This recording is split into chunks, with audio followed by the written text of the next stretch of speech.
Oi, Ana, vamos então para nossa segunda aula sobre o nosso sexto tema, né? Sobre conhecimento. Estamos estudando um tipo de epistemologia, né? Um estudo sobre a possibilidade do conhecimento. Na aula passada, a gente falou sobre o contraponto aí entre questões complexas e simples, né? Ou lineares, né? Mostrando que a complexidade é a inter-relação de diferentes fatores, diferentes perspectivas num mesmo fenômeno, né? A gente viu lá aquele exemplo do livro caindo no chão, né? Que mesmo para um exemplo tão simples quanto um livro caindo no chão, a gente tem muitas explicações possíveis, né? Muitas causas necessárias, né? Para o livro cair no chão, que se a gente tira uma dessas causas, o livro não cai no chão. Vimos alguns exemplos lá de videogame, o princípio da necessidade e da complexidade, né? Porque na natureza as coisas parecem mais simples. Aí o Neil deGrasse Tyson entra, né, dizendo que quando o ser humano entra na equação, as coisas ficam mais complexas. Mas vimos que isso tem a ver lá com a ideia, né, de teoria do caos e efeito borboleta, né, que em sistemas complexos, qualquer coisinha de nada, qualquer grão de areia, com o passar do tempo, né, acaba acumulando um efeito, né, uma mudança ali na ordem original das coisas, que traz transformações enormes, né, com o passar do tempo. Então, mesmo pequenas coisas, pequenas mudanças acabam tendo grandes consequências, como aquela frase do Lawrence, né, que a gente viu, de que o bater de asas de uma borboleta no Brasil pode gerar um furacão nos Estados Unidos. O que mais que a gente viu depois? Complexo. O Morin, né, explicando complexidade, e aí que está a grande coisa, né, de um pensamento complexo, de uma explicação complexa. A realidade é complexa, né? Boa tarde, Jade, boa tarde, Ian, bem-vindos e bem-vindas. A realidade ela é complexa, né, gente? A verdade é essa, são muitos fatores interagindo ao mesmo tempo, se interrelacionando. Só que a gente não consegue lidar com toda essa complexidade ao mesmo tempo. É importante destacar, né, que a teoria do caos é uma teoria determinística, né, que acha que é possível que se a gente tivesse os instrumentos necessários e pudesse medir cada átomo do universo, a gente conseguiria prever o que vai acontecer o tempo todo, né? Porque tudo é causa e efeito, né? Uma coisa leva a outra, né? O problema da complexidade é que são tantas variáveis, né? Se a gente mudar um átomozinho, né? Se uma borboleta bater a asa um pouquinho diferente num lugar, já muda tudo do outro lado. Então, a gente tem que captar até mesmo a menor das partículas, o menor dos movimentos, a menor das energias, para poder calcular tudo. Porque se faltar uma coisinha dessas, com o passar do tempo, nossa previsão vai sair toda errada, que nem a previsão meteorológica lá do Lorentz. Então, na prática, o sistema acaba virando caótico. Né? Não é que ele seja caótico, ele é determinístico, ele é previsível. Né? A gente teria como prever, né, o que vai acontecer no futuro. Só que como a gente não tem como calcular e medir tudo que é necessário para fazer esse cálculo, né, então fica impossível. Né? E aí a gente não tem como. Coisas mais simples, com menos elementos, a gente até consegue.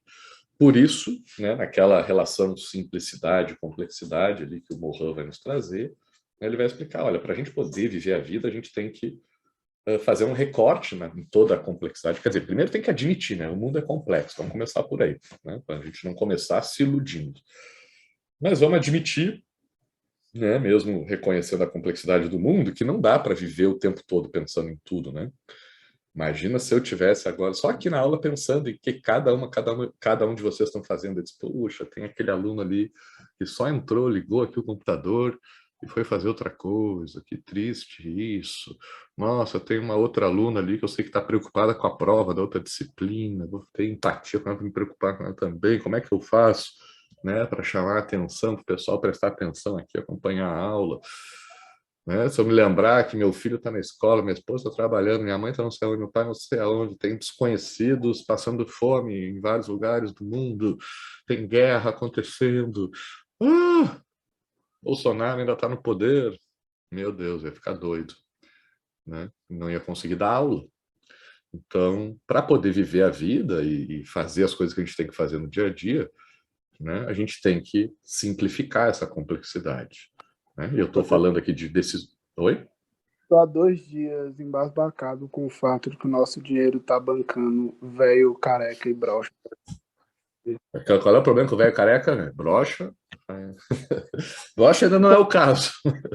Mas velho careca, não vem com essa, não.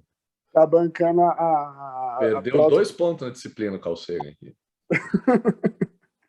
É triste, velho. Escolha melhor os termos para xingar esses caras, velho. Bom, pessoal, os idosos calvos e broxa não tem.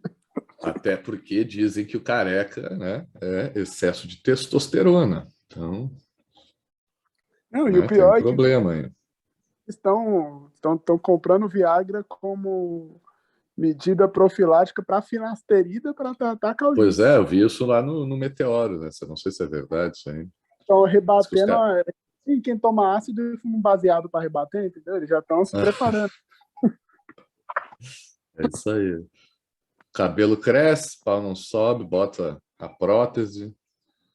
Quer dizer, bota, toma o Viagra. É isso aí. O que será que acontece? O cara precisar da prótese depois, né? Onde é que esses caras estão enfiando esses pau duros deles de Viagra aí? Vai saber. Então, estão precisando cortar fora depois, pelo visto. Estão botando no lugar errado. Ai, gente, então, vocês também me tiram do sério aqui. O que eu vou falar de Bolsonaro aí para vocês também? Então, gente, não é só, né, para decisões individuais aqui do nosso dia a dia que a gente precisa simplificar a complexidade, mesmo para a ciência, né? Para a gente estudar qualquer assunto, não dá para estudar toda a complexidade de um fenômeno, porque a gente não tem os instrumentos para isso, né? E nossos artigos científicos se transformariam em enciclopédias, né? E acho que nem assim seria possível de falar de tudo, para analisar todas as variáveis de um fenômeno. Então a gente simplifica a complexidade para poder trabalhar com ela, mas também temos que reconhecer nesse processo de simplificação que algo se perde, que algo fica de fora. Então, por mais que a gente, né, esteja pretendendo ali trazer todos os elementos para análise, ó, o máximo de elementos para uma análise, a gente tem que estar sempre lembrando que essa análise é uma simplificação de toda a complexidade que ocorre na realidade.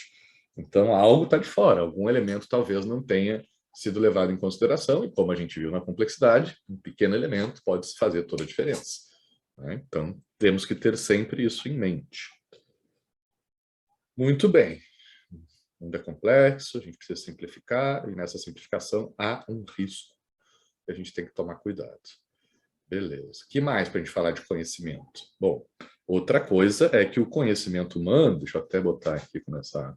A gente manda um oi, um presente aí, quem ainda não mandou boa tarde, tá? Porque eu não sei se vai rolar o Mentimeter hoje. Então, para garantia, já manda aí no chat que depois eu conto a presença.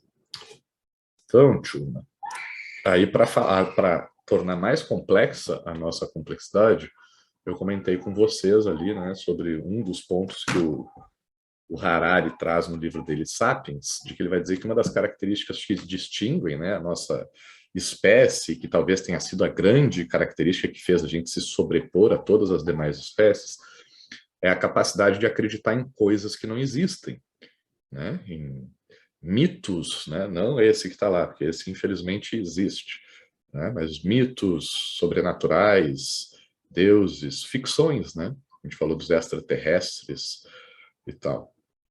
Aí temos o homem-leão, a mulher-leoa da caverna de Estádio, né, que talvez tenha servido de inspiração para um grupo aí que vivia numa caverna na Alemanha, talvez se motivar mais do que o pessoal da caverna do lado e assim conseguir ganhar uma guerra, uma batalha, né, contra o outro bando lá, porque acreditava que estava sendo protegido, né, por esse espírito do homem-leão e da mulher-leoa. Isso não existe, né? Mas isso tem consequência, né? Isso motiva um grupo, né? mobiliza, e isso permite, inclusive, que a nossa sociedade seja mais complexa do que outras sociedades, que a gente tenha muitos indivíduos com um grande grau de liberdade social, né, de atuação desses indivíduos nessa sociedade, que a gente não verifica em outras espécies, né? Ou tem espécies que têm grupos menores, com poucos indivíduos e alguma liberdade individual, ou grandes sociedades, né, de outras espécies, onde praticamente não há liberdade individual, como formigas e abelhas, né? Eles conseguem ter milhões de indivíduos na sociedade, mas até a própria biologia dessas espécies já meio que determina o que cada indivíduo vai fazer ali na sociedade deles, né? Entre grandes primatas, por exemplo, é difícil de ter, eu não me lembro agora, não estou com o livro do Harari aqui, não sei se é aqui, eu sempre me esqueço se é 50 ou 200, é um número meio que mágico, assim, que diz que quando esse grupo, né, essa sociedade passa desse número, começa a rachar, começa a dar briga, começa a dar confusão, né? E aí os grupos brigam, né? Cada um vai passar a ter seus líderes, porque não aguentam ficar num grupo muito grande. Eu até desconfio, não sei se não é isso que está acontecendo com a gente no mundo hoje, viu? Não sei se a gente já não chegou numa quantidade tão grande de gente que a gente está brigando e precisa se dividir também, metade para um lado, metade para o outro. Mas esse não é o assunto. O assunto são essas ficções, né? Essa linguagem ficcional que o Harari fala, né? Porque exemplos dessa linguagem ficcional é a ideia de Deus, né? Respeitando aí todas as crenças possíveis aí entre vocês, ou as faltas de crença, né? Que vocês possam ter. Vamos para os fins aqui da nossa aula. Vamos supor que Deus não exista, né?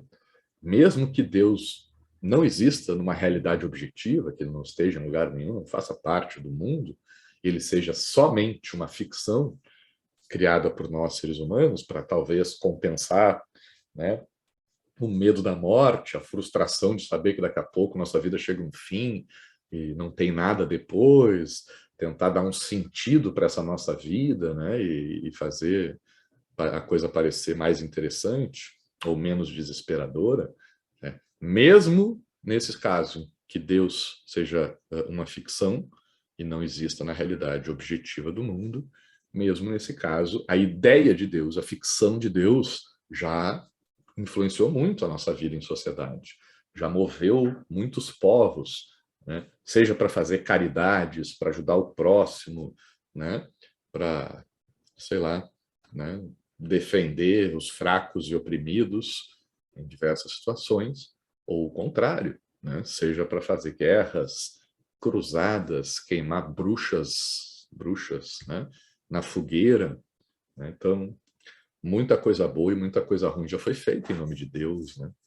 E a gente tem aí a área de estudos religiosos que vai estudar, né, essas diferentes ideias de Deus.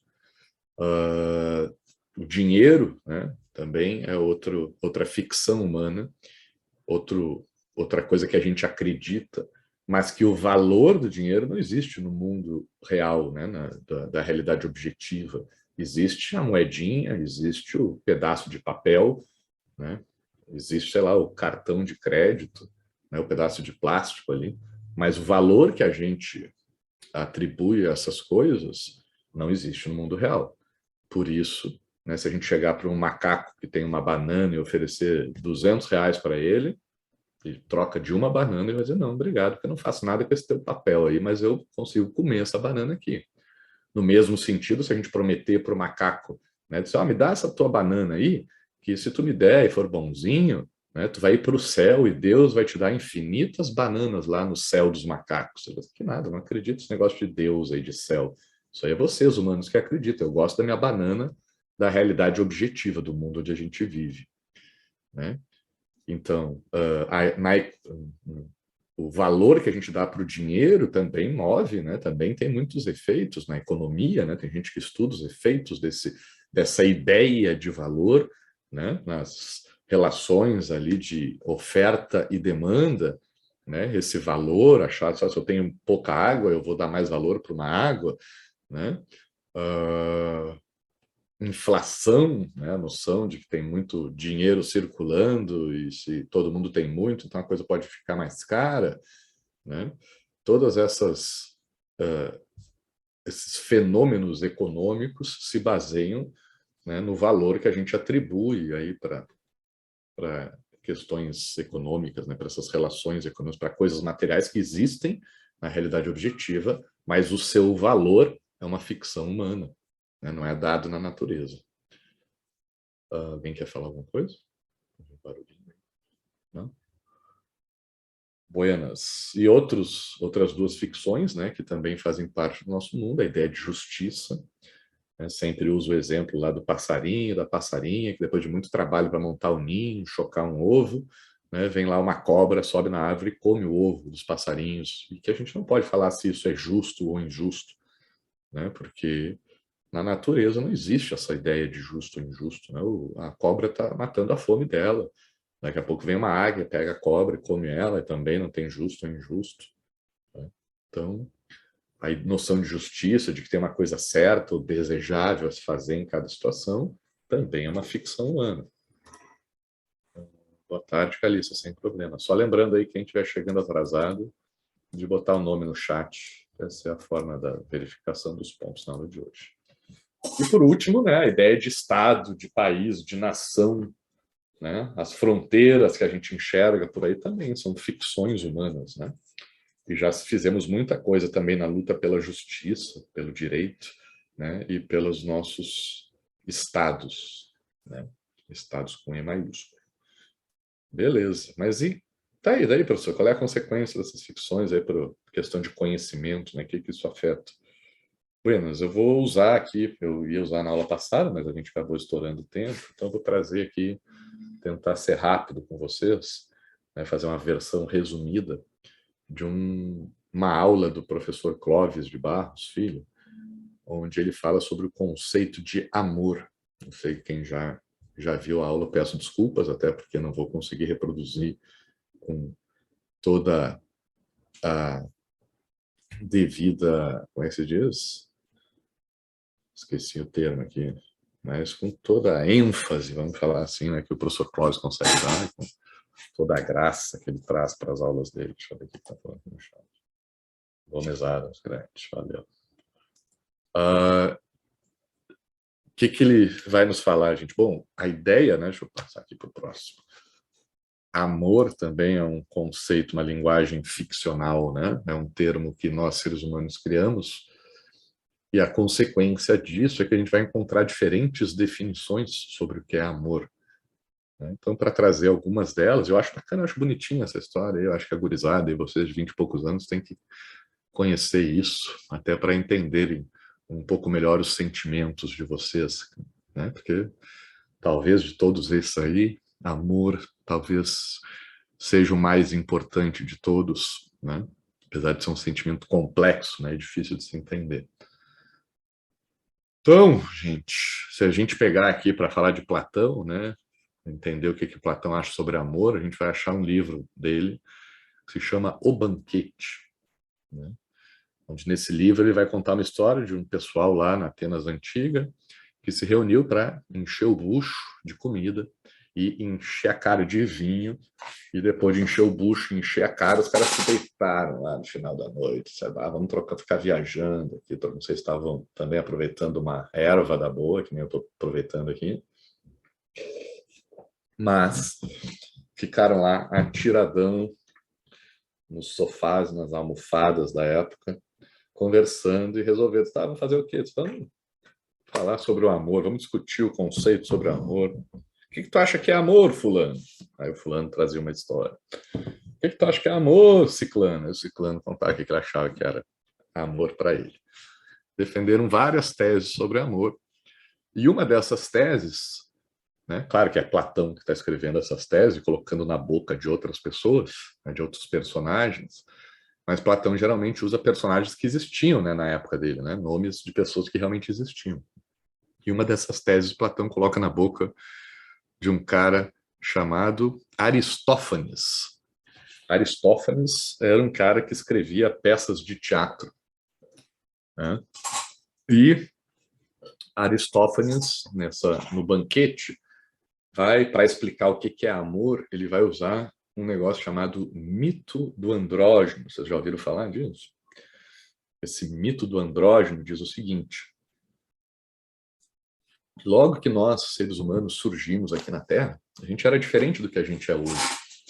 Quando a gente surgiu, a gente tinha 4 pernas, 4 braços, 2 cabeças e também 2 sexos, né?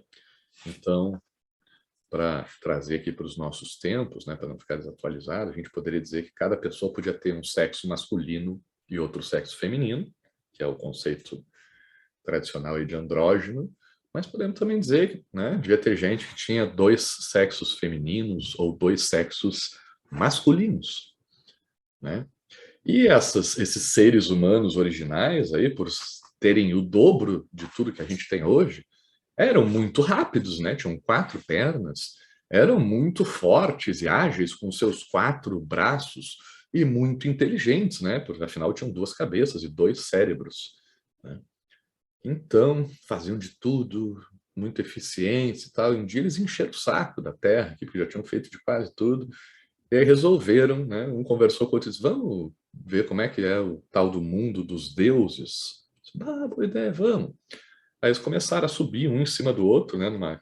Tipo uma torre de Babel, e para tentar chegar no céu, né? E ver como é que era o mundo dos deuses. Como eles eram muito fortes, muito ágeis, conseguiram fazer uma pirâmide humana bem grande, né? Até que o último lá em cima pegou e subiu, assim, conseguiu esticar lá a cabeça na nuvem, quando veio, deu uma espiada lá no mundo dos deuses, só que um dos deuses estava passando, viu aquele cara lá espiando, disse: filha de uma mãe, né? Isso aí os deuses pararam para conversar. Vocês viram o que esses caras fizeram aqui? Vieram espiar nosso mundo, isso é um absurdo, que pecado. Temos que puni-los. O que a gente vai fazer para punir esses caras? Depois de muito pensar, decidiram: só tem uma coisa que a gente pode fazer. Corta esses caras ao meio. Pega a faca e, ó, divide eles em 2. E assim foi feito. Consequência dessa história, esses seres que tinham 4 pernas, 4 braços, 2 cabeças e 2 sexos passaram a ter 2 pernas, 2 braços, 1 cabeça e 1 sexo, exatamente como a gente tem hoje. Só que, como eles eram, né, inteiros no começo e agora foram divididos na metade, passaram a se sentir incompletos. Porque, afinal, faltava a sua outra metade, a outra metade da laranja, a sua alma gêmea, né? O nosso príncipe ou princesa encantada, né? Que nos preenche, aquela pessoa que quando a gente encontra, nossa Senhora, tudo é maravilhoso, tudo dá sempre certo. O amor é de um jeito que não é com nenhum outro. Prazer, então, meu Deus do céu, só aquela pessoa pode nos dar prazer, só aquela pessoa pode nos fazer feliz. No mundo todo só tem uma pessoa, né, que cumpre esse papel, né, de ser a nossa alma gêmea, nossa cara metade, né, nossa, como diria Fábio Júnior, as metades da laranja, 2 amantes, 2 irmãos, né? Essa ideia de amor romântico surge aí, né, com essa tese do Aristófanes, né, em O Banquete, a ideia de que existe alguém que nos completa, né? Talvez esse alguém esteja lá na Coreia do Norte, e aí nós estamos full e mal pago, que a gente nunca vai encontrar a nossa cara metade, né? Mas, se a gente tiver a sorte de encontrar, meu Deus do céu, tudo vai ser lindo e belo. Mas é isso mesmo, Capitu, né? A ideia do Aristófanes é essa. Só essa pessoa pode nos fazer feliz, né? Então, só tem um problema aí, né? Vai dizer Platão. Cá entre nós, todo mundo sabe que não funciona assim. Né? Vocês aí têm 20 e poucos anos, mas vocês já amaram mais de uma pessoa, vocês já sentiram prazer com mais de uma pessoa e viram que dá para ser feliz com uma, dá para ser feliz com outro. Não dependemos de uma única pessoa para a nossa vida se preencher, né? E por que Platão botou essa tese na boca do Aristófanes? Porque o Platão odiava o Aristófanes. Dizem que era a pessoa que o Platão mais odiava em Atenas, porque o Aristófanes tinha escrito uma peça, se não me engano, chamada As Nuvens, onde o Aristófanes ridicularizou o Sócrates, tratou Sócrates como um palhaço. Então Platão fez questão de botar na boca do Aristófanes aquela tese que ele achava que era a tese mais absurda, mais ridícula sobre o amor. Esse negócio de amor romântico é a coisa mais patética, mais ingênua que uma pessoa pode pensar sobre amor, porque para Platão é óbvio que amor é somente uma coisa. Amor se resume a desejo. Né? Amor é desejo. Amor é querer alguma coisa. Né? E só que tem um problema, né, nesse negócio. O que é desejo? Como é que a gente descobre o que é desejo? O que é o querer? Platão também tem uma fórmula simples para explicar o que é desejo. Desejo é falta. A gente só pode desejar aquilo que a gente não tem.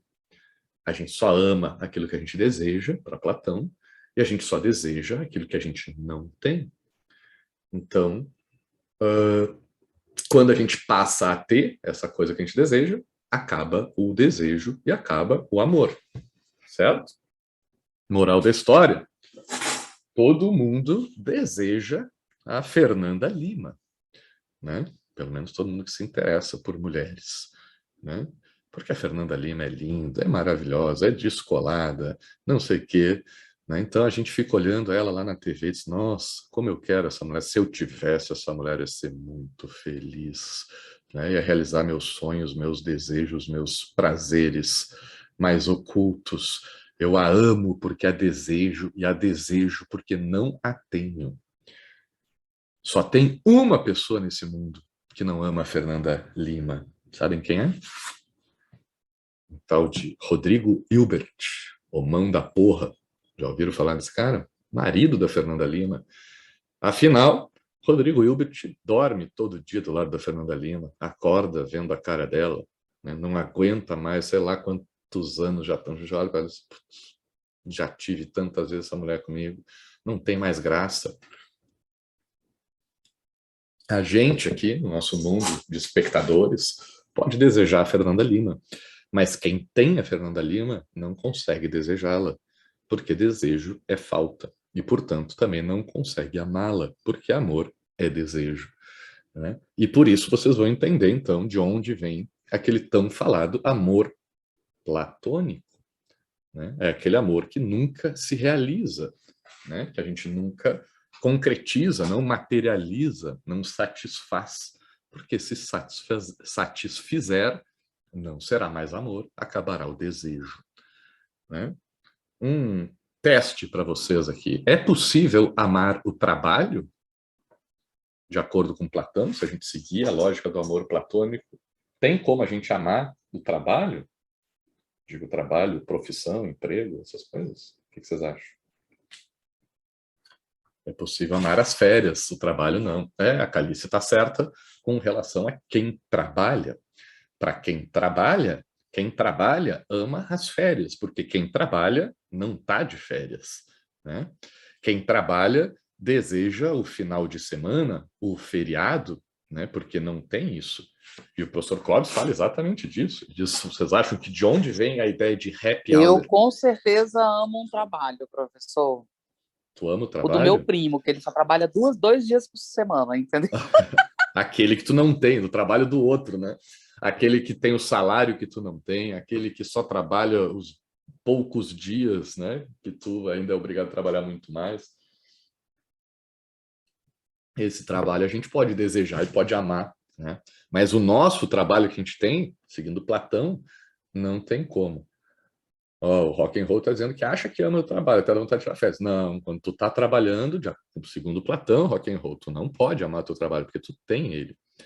Quem está trabalhando ama, sabe o quê? O happy hour. Por que é happy hour? Quando que é o happy hour? Depois do trabalho.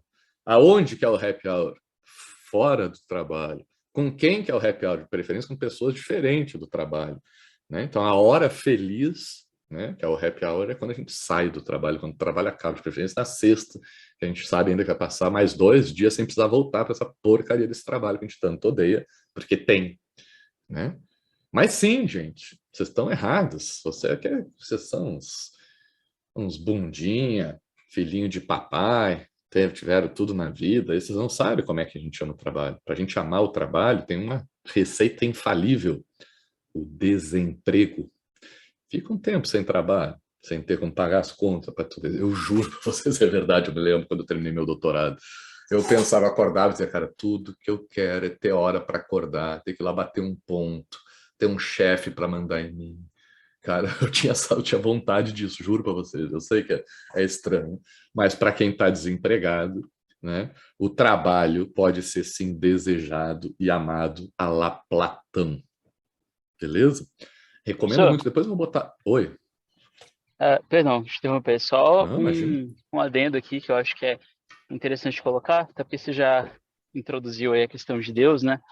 Da Uhum. equação inteira, que eu acho que, na verdade, não só acho como também é dito por doutrinas religiosas, né, em especial a católica, que fala que, na verdade, o ser humano ele está fadado à insatisfação, né?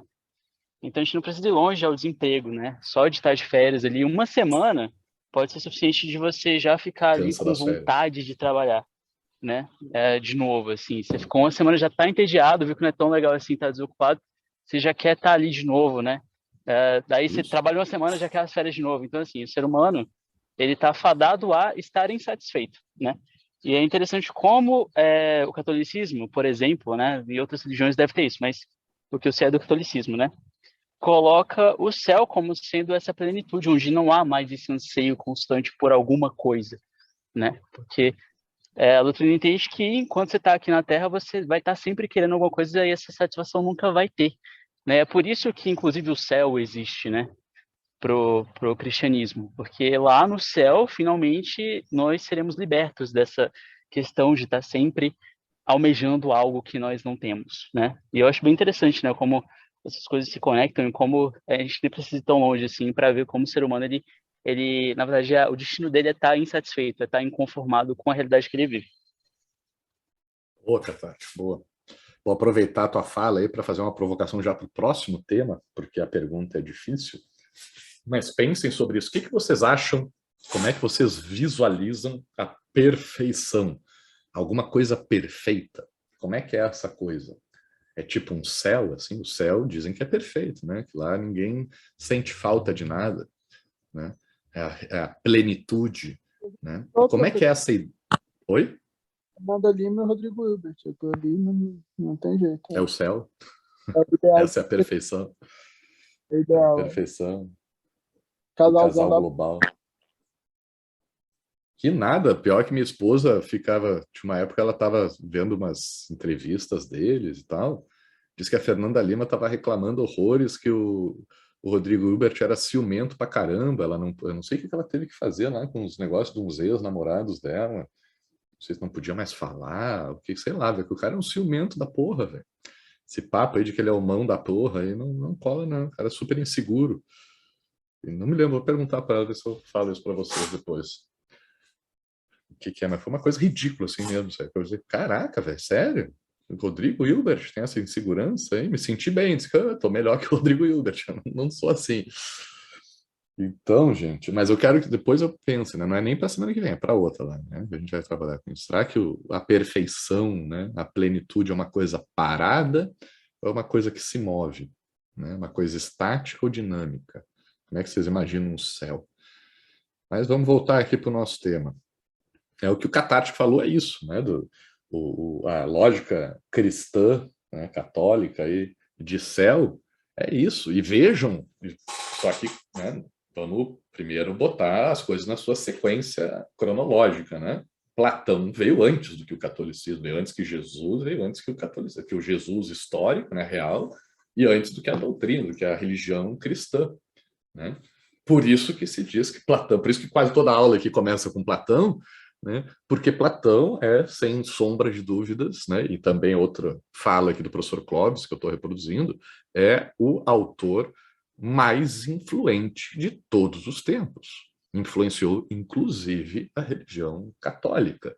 Porque isso que o Catartic falou da religião católica é basicamente a explicação platônica de desejo, de amor, né? E dos da dualidade do céu e da terra, do mundo das ideias e do mundo da matéria, né? Do mundo sensível, né? Porque o mundo sensível a gente é guiado pelo nosso corpo, que é imperfeito, que é falho, né? Que falta, né? Para o nosso corpo falta comida, falta água, falta sono, falta ar, falta sexo, está toda hora faltando alguma coisa, a gente está sempre desejando alguma coisa, né? Então, o cara fez uma igreja para eles casarem. É isso? Acho que é. Então, por que Aristóteles, o Platão vai dizer, né, que a gente, no mundo das ideias, somos todos perfeitos. A nossa alma é do mundo das ideias, né? E ele, inclusive, fala isso. Ele diz, quando a gente nasce, o nosso corpo aprisiona uma alma, né? Tem a alma lá no mundo das ideias, vagando perfeita, sem sentir falta de nada, ou seja, no céu, a gente vivia no céu, e daqui a pouco, para nascer, um corpo pega uma alma e traz aqui para o mundo terreno, e faz essa alma sentir fome, sentir sono, sentir tesão, sentir sede, sentir cansaço, sentir todas essas faltas. E quando a gente morre, diz Platão, finalmente essa alma se livra desse corpo imperfeito, esse corpo desejante, né? E a alma volta para o mundo das ideias e fica plena sem sentir falta de nada. Os católicos só traduziram isso, botaram Deus no meio, né? Mas a ideia é de Platão. Diga lá, rock and roll. Não, professor, realmente tem o colega falou essa questão de Platão, né, do desejo, é interessante, até mesmo Santo Agostinho também vai nessa linha, né, que quando essa de Deus é perfeito, né, é dos homens. Uhum. E a de Deus que é perfeita é se livrar, é por ser um espelho mal feito daquilo que deve ser, né? Daquilo das ideias que devem ser, da alma que como deve ser, né? Da perfeição. A imperfeição está dos homens e a perfeição é de Deus. Isso, é mesmo. Platão dizia que toda galinha aqui no mundo, na Terra que a gente vive, é uma cópia mal feita da ideia de galinha, que é a forma a partir da qual toda a galinha é feita, né? Mas as galinhas aqui, uma tem uma pena torta, outra é mais baixinha, outra não sei o quê, né? Um bico é meio pequeno, alguma coisa assim, né? Comparado à galinha perfeita, que é o modelo de todas elas, que está lá no mundo das ideias. Tudo aqui é uma cópia mal feita, né, da ideia, né, da versão ideal do mundo das ideias. Deus é perfeito, nós somos cópias mal feitas de Deus, né? Então é isso, é Platão, véio, na veia. Né? Platão. Por isso que esse cara é quem é, aparece toda hora por aí, não é à toa. Mas como eu estava falando, eu recomendo mesmo, eu vou botar o link, pô, não perca, tem quase 2 horas de vídeo, o Clóvis fala super devagar, se vocês botarem lá na velocidade 2 lá do YouTube, dá para entender tranquilo o que ele fala, porque eu acho que ele fala para enrolar, para ganhar tempo, ele fala muito devagar. Então, dá para vocês assistirem rapidinho, vale a pena, os exemplos deles são maravilhosos.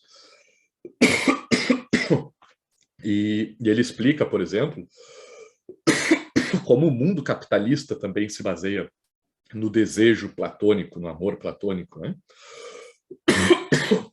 A gente sempre quer o que a gente não tem. Essa é a grande promessa do capitalismo, né? Ninguém vai ter tudo.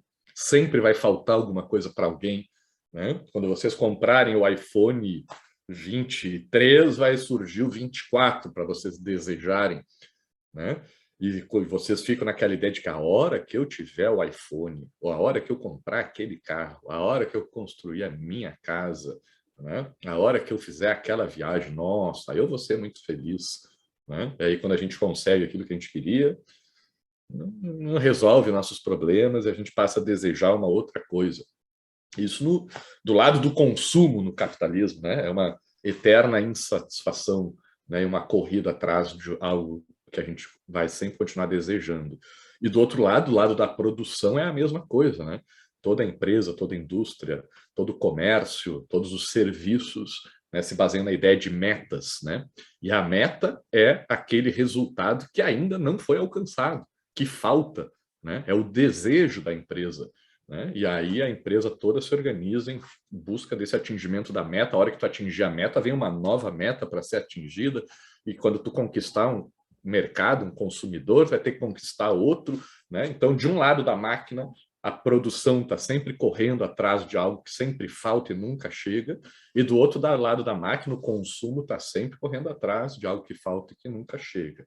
mas eu recomendo especialmente a parte que ele fala sobre a nossa vida, né? Como a gente entra no colégio achando que vai ser feliz, a professora diz, não, o colégio é só o treinamento lá para o 2º grau, para o ensino médio, né? Chega no ensino médio, depois de vários anos, vai dizer, não, o ensino médio é só o treinamento para o vestibular ou para o Enem, né? Chega na faculdade, vai dizer, não, a faculdade é um treinamento para o mercado de trabalho, né?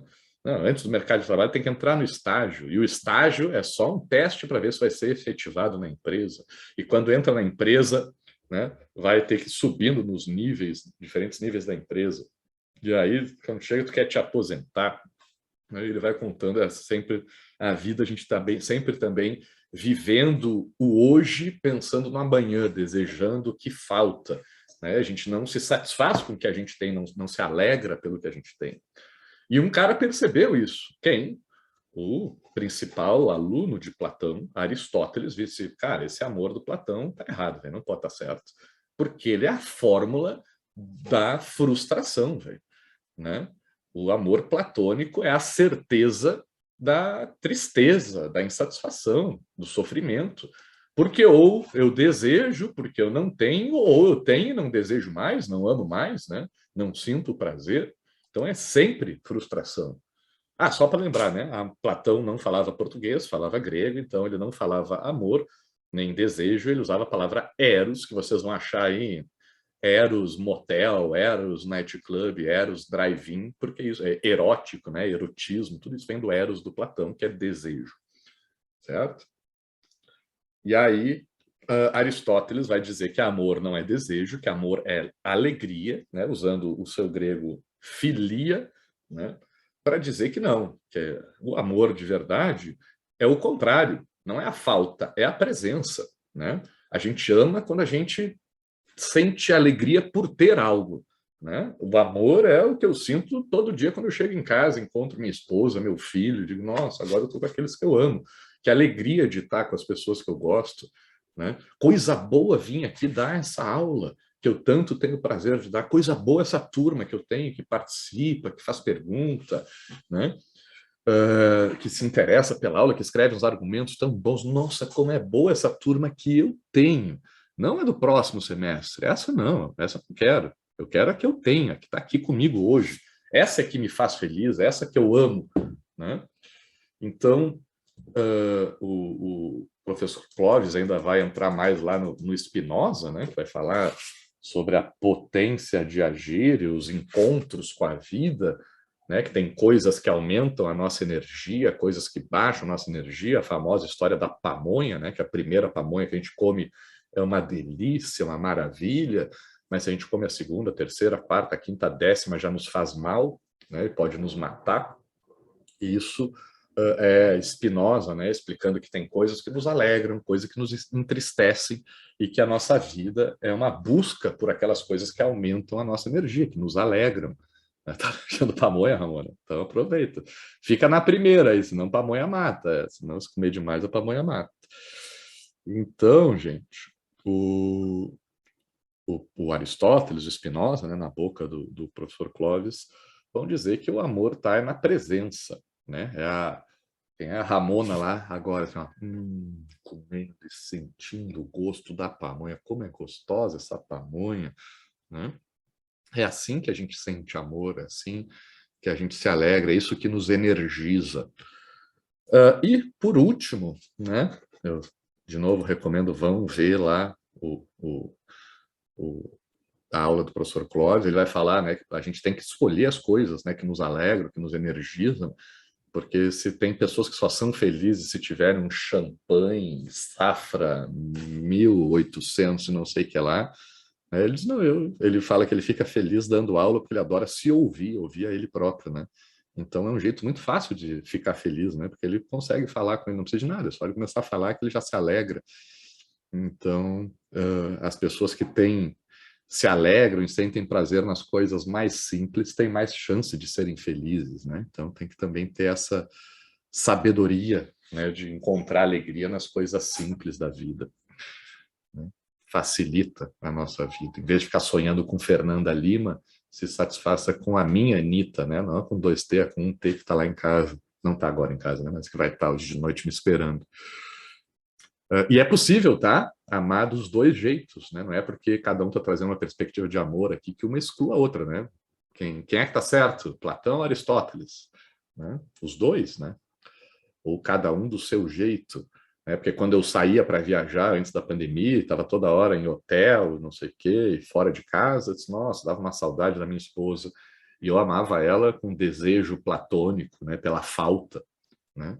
Mas quando eu chegava em casa, encontrava ela, nossa, era uma alegria, uma satisfação. Né? Eu amava ela como Aristóteles, né? Na filia, na alegria da presença. Então é possível amar de diferentes maneiras. Né? Dá para eu acreditar que minha esposa é minha alma gêmea, que é por isso que ela me completa. Mas tem um terceiro, um quarto tipo de amor aqui, que é o amor de Cristo, de Jesus, aqui, o personagem histórico, não aquele loirinho de olho azul que os caras pintam lá, porque não tem loirinho de olho azul lá no Oriente Médio, né? Por favor, naquela época de Jesus não me tinha loirinho de olho azul, então vamos falar do personagem histórico que realmente existiu e não do quadro da Igreja Católica. Esse Jesus existiu, né? Seja ele filho de Deus ou não, ele pregou o amor ao próximo.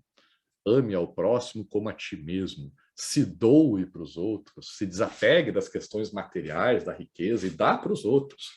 E quando ele fala outros, é os outros mesmo, todos os outros, né? É prostituta, é ladrão, é leproso, é todo mundo. Porque para Jesus, amor é ágape, né? É doação, é se entregar. Tomás de Aquino, na Suma Teológica, diz o seguinte: em Cristo, em Jesus Cristo, o amor, como é que é o eixo do amor, se transfere da pessoa que ama para a pessoa amada, alguma coisa assim, é que ele fala. Porque vejam que para Platão, né, o amor do desejo está em mim, quem deseja sou eu que sinto o desejo pela minha falta. Em Aristóteles, o amor da presença, a alegria, né, pela presença, está em mim, sou eu que me alegro com a presença, né, das coisas que me alegram. Agora, na doação de Jesus Cristo, eu fico feliz, ou eu me satisfaço, eu amo, quando eu vejo o outro feliz. Meu foco não está mais no que eu sinto, está no que a outra pessoa sente. E aí, quando eu entro aqui no Instagram da creche do meu filho, né, que de vez em quando bota uns stories lá e eu vejo que ele está se divertindo na aula, nossa, eu fico tão feliz, né, porque eu amo meu filho tipo Platão, porque na falta dele, eu sinto a falta dele, né, o desejo, né, desejo a sua presença, né, porque desejo que ele estivesse junto comigo, né, também amo meu filho na presença, fico feliz quando ele está comigo, mas mesmo longe eu consigo amar ele pela alegria de saber que ele está bem, que ele está feliz, né. Lembrei do livro do Padre Marcelo, com esse tema ágape. Massa, legal, não conheço esse livro do Padre Marcelo, mas é isso aí. Então, temos aqui mais uma forma de amor completamente diferente, né? Numa é desejo, é falta, noutra é presença, é alegria, na outra é doação para um outro, né? E ainda tem a anterior, que amor é um encontro de almas gêmeas românticas. E qual está certo, professor? Todas. Por quê? Porque são linguagens ficcionais. Não é um dado objetivo da natureza, o amor. Né? É um termo criado pelo homem. Para alguns, amor vai ser uma coisa, para outros vai ser outra. Isso torna, né, o estudo, o conhecimento sobre esse termo amor mais complicado. Porque Jesus está certo, Aristóteles está certo, Platão está certo, e a tese, né, do Aristófanes lá no banquete também pode estar certo. E onde é que eu acho o gabarito? Não existe. Todos eles estão certos, estão trazendo perspectiva sobre amor. Tá, mas se eu quiser estudar o estado, como é que eu sei qual é o estado ideal? Não sei. O estado ideal do Hobbes é um, do Rousseau é outro, do Locke é outro, do Weber é outro, do Marx é outro. Né? Então, é isso. Cada uma dessas teorias sobre estado também está certa, porque o estado é uma ficção humana. E o que é justo? Ah, não sei, o Rawls está certo, o Mill está certo. Qual é a teoria de justiça que está certa? Todas. Ou cada uma na sua esfera. Não tem gabarito, não tem resposta. Né? A gente precisa estudar, é um tipo de conhecimento diferente, que gera muito efeito. Muita gente já amou e sentiu prazer e já foi feliz por causa desse sentimento amor, e muita gente já cometeu crime, violência, né? Assassinatos, traições por causa desse sentimento amor também. Né? Embora o sentimento ou a ideia desse sentimento seja uma ficção, né? as ações praticadas em nome dele são bastante reais, né? Então temos que ter cuidado com isso. Agora, pessoal, quero passar para a segunda e última parte da nossa aula, que é para falar sobre, vamos voltar a falar do Aristóteles, mas vamos agora estudar um pouco sobre a ciência. Eu quero entender o papel da ciência. Como é que a ciência pode estudar os fenômenos complexos, essa nossa linguagem ficcional? Como é que a gente faz para criar conhecimento, criar saber, né, no mundo? Como é que a gente consegue fazer isso? Bom, tem vários, né? Tem um cara, até no semestre passado eu falei que eu ia atualizar nesse semestre aqui, mas tem um árabe, que, se eu não me engano, foi o cara que serviu de inspiração lá para aquele filme, e o livro também, né? O Físico, que já propunha lá um método científico original antes de Aristóteles, tá? Então, quem quiser depois dar uma pesquisada sobre isso, se não achar, me pergunta que eu procuro para vocês. Não me lembro o nome dele. Mas era um árabe que já propunha aí as primeiras etapas de um método científico, né? Uma versão inicial de método científico. Mas para o nosso mundo aqui ocidental, o que mais nos toca, mais próximo da gente, o Aristóteles é considerado por muitos o primeiro cientista, basicamente porque ele foi um dos caras que ajudou, né, contribuiu para criar dois dos principais métodos de pesquisa e de criação de conhecimento que existem até hoje, tá? Que a gente usa até hoje. O primeiro deles é o método indutivo, né? Isso tudo vocês estudaram na escola, isso é assunto de cursinho aí, de concurso também, raciocínio lógico, né? Então, vocês já devem ter visto. Eu vou passar aqui rapidinho, né, trazendo umas perspectivas um pouco diferentes para ver se vocês entendem. E vou explicar o básico, tá? Então, o método indutivo, basicamente, é a gente olhar fenômenos individuais, situações individuais, casos individuais de alguma coisa e tentar criar regras gerais. Então, eu olho um copo, aí eu olho outro copo e digo, olha, todo copo é redondo, ou todo copo é de vidro, né? Ou todo copo é um recipiente que cabe líquido dentro, né? E vou criar uma categoria geral de copo, né? A partir da observação de vários copos individuais, né? Vou pegar uma cadeira que eu estou sentado aqui dizendo, olha, essa cadeira tem encosto, tem um assento, tem braços, tem uns pés com rodinha, mas a outra cadeira ali não tem rodinha, mas também tem pernas, tem encosto, tem assento, e eu vou ver o que todas as cadeiras têm em comum e vou criar uma regra geral. Toda cadeira tem 4 pernas, um assento e um encosto, certo? Tem a tese da galinha também, se a gente quisesse pegar, né? Eu vou observar todo para falar das galinhas do Platão lá, né? Ou também serve aqui para o Aristóteles, né? Observar uma galinha, 2 galinhas, 3 galinhas, toda galinha tem asa, tem pata, cisca, bico chão para comer milho, voa um pouquinho, já não consegue decolar, né? Tem as características de galinha, né? Como que a gente descobre qual é a regra geral, as características comuns das galinhas? Observando galinhas individuais e vendo o que elas têm em comum. Então, aqui, eu botei um exemplo aqui, usando os nomes dos nossos filósofos aqui, né? Então, se a gente visse lá, Sócrates já morreu, é mortal. Platão já morreu, é mortal. Aristóteles já morreu, é mortal. Sócrates, Platão e Aristóteles são homens, então, com base nesses casos individuais que eu observei, até onde eu consegui ver, todos os homens analisados aqui são mortais. Então, logo, eu posso concluir que todo homem é mortal, tá?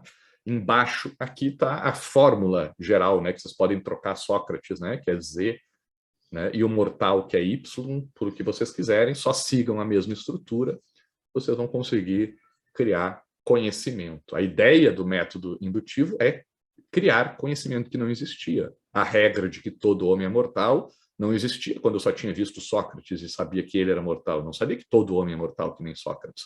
Agora, se eu vou observando homens, né, pessoas, eu vou descobrir que toda pessoa é mortal, né? Até que apareça um vampirão tipo Temer, que não morre nunca, eu vou dizer, epa, esse homem aqui me parece que não é mortal, né? E aí quebra a minha regra. Mas por método indutivo é isso, vou observando o caso, enquanto não tiver nenhuma exceção para a minha regra, a regra está válida. E é criada uma verdade, né? Um tipo de conhecimento. A Rainha Elizabeth também, boa, Jade, bem lembrada, né? Mais uma pessoa, um ser humano aí que está botando à prova essa regra de que todo ser humano é mortal. E o outro método que o Sócrates criou é o dedutivo, é o contrário. É partir de uma regra geral, de um conhecimento já criado sobre alguma coisa, usar um segundo conhecimento um pouco menor, mais específico, para criar um terceiro conhecimento. Então, tem o típico exemplo aqui que fala todo homem é mortal, né? Aquela regra que a gente criou antes lá com o método dedutivo, de tanto observar homens, chegamos à conclusão que todos morrem um dia, se não morreram, vão morrer, né?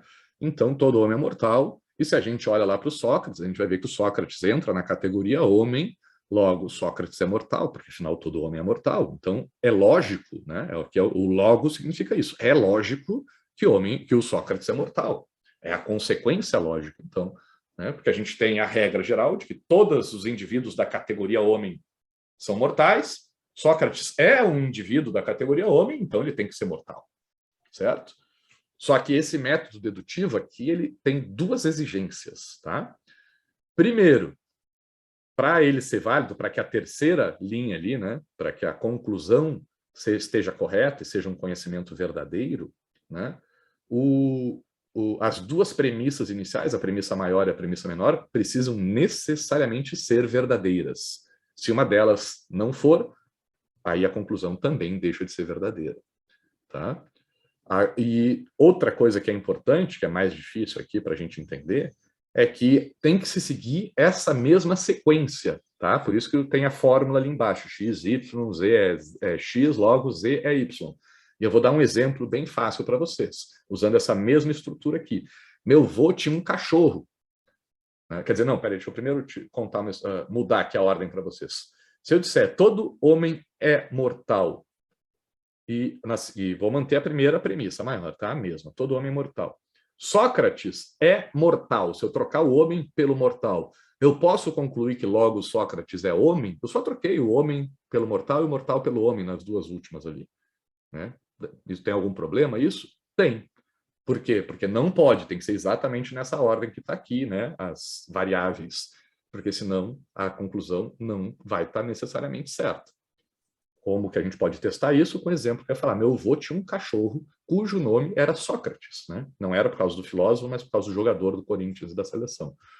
Então, vamos aplicar isso aqui pensando no Sócrates, cachorro do meu avô, tá?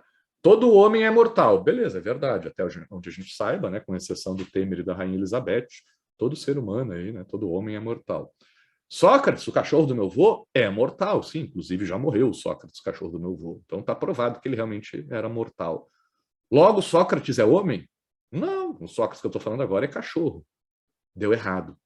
Né? Por quê? Porque a ordem tem que ser a mesma, tá? Senão não cria uma conclusão válida, correta.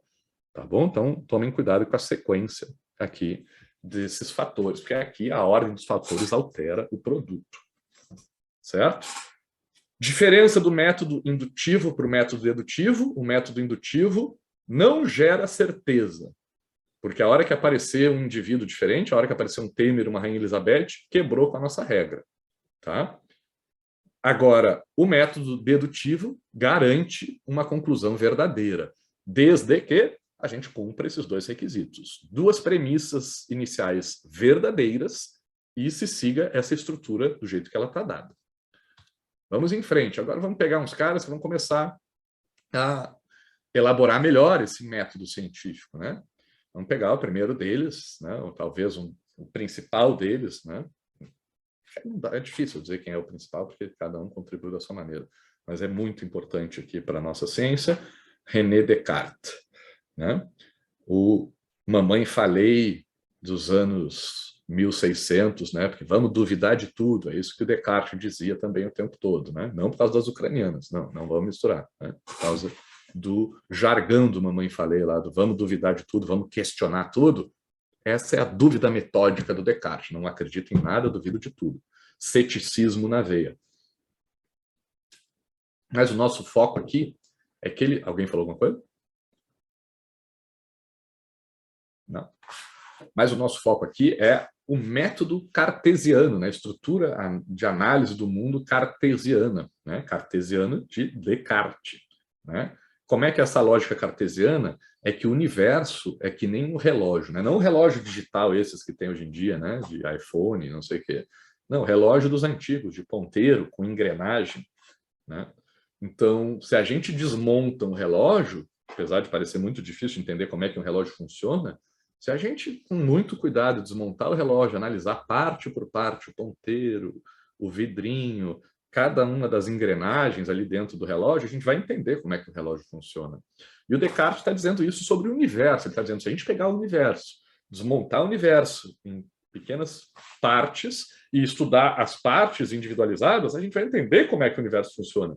Lembram da aula passada, da complexidade, da teoria do caos? Né? É a mesma lógica. Né? É pegar, se a gente tivesse uma máquina que pudesse estudar a posição de cada átomo, né? O movimento, a energia de cada um deles, né? A gente conseguiria entender o todo. E é para isso que a gente tem as áreas da ciência, né?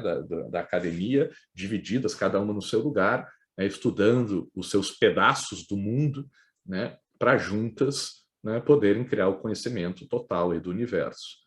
Como eu disse na aula passada, eu sinto falta dessa junção. Eu vejo muita gente na academia, cada um no seu nicho, cada um estudando a sua parte, mas eu vejo pouca gente juntando esses pedaços para fazer uma análise mais transversal, que é o que a gente se propõe aqui nessa aula. Outro cara que vai contribuir aí para esse conhecimento científico vai ser o David Hume, né? E ele vai fazer uma crítica lá ao Aristóteles, vai dizer, cara, tem um problema lá nesse negócio do método indutivo, né? E ele fala de um jeito complicado, David Hume, ele vai dizer assim, transformar enunciados existenciais singulares, por mais numerosos que sejam, em enunciados universais, é logicamente inválido. Hã?